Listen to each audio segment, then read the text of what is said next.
And when you look at global action and you say, hey, look, this report that I'm talking about in this article, with that says without significant reductions in greenhouse gas emissions and the broader environmental protections, localized restoration efforts aren't really going to do anything. They're going to be really expensive, but overall, we're losing this battle. And this is not to take away from anybody who's doing coral restoration, because it's really important. It's important not only to see the effects and the successes that we see locally, but it's important to get people involved and connected to the ocean. A lot of the times, these are community projects. And so the community gets together, maybe with a couple of experts like scientists and conservationists and even marine aquarium hobbyists that are really good at propagating corals. And they go out and they do this as a community. It's really great. It's like a beach cleanup. It gets people connected, sees what's happening out there, and then they can make changes locally as well as in a community basis. So I don't want to take away from anybody who's doing coral restoration, but it's not the answer. Like if you see that happening and you're like, thank you for doing it, thank the person, because they're making a lot of effort and they're giving up their time. A lot of times, whether it's professionally or on a volunteer basis, they're giving their time to actually do this work,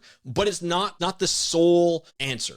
We can't restore our way out of this. We have to protect and we have to reduce greenhouse gases. We have to reduce pollution and we have to reduce overfishing. That's a necessity. Like we are in dire needs right now, right? We've lost less than 50% of corals due to bleaching.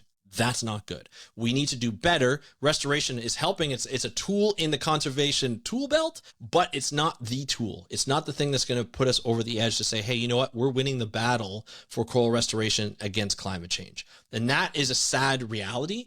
So when you watch those videos of people going out and diving and doing that thing, thank them. They're doing great effort, but it's not the solution. It's not their fault. They're doing what they can, right? They're doing whatever they can do, but we need to really work on policy. We need to work on voting people in, like politicians in, that will actually do reduction in greenhouse gas and work, and make sure that they're sustainable, like the energy sector is sustainable and it's greener than it normally is, right? That's what we need to do. We're not moving fast enough and we're losing these precious habitats at a phenomenal rate, and we do not want to do that. So that is my call to action. Thank the people who are doing it, but understand that we need to do more from a policy basis and a political basis than any time in our history. This is dire needs, people. If you love corals, you love snorkeling on corals, you love diving on corals, you love just watching them on TV. Well, you can't get that all the time. An AI generation of pictures and stuff, as great as AI can be, it's not going to be the same as when you see a beautiful, healthy coral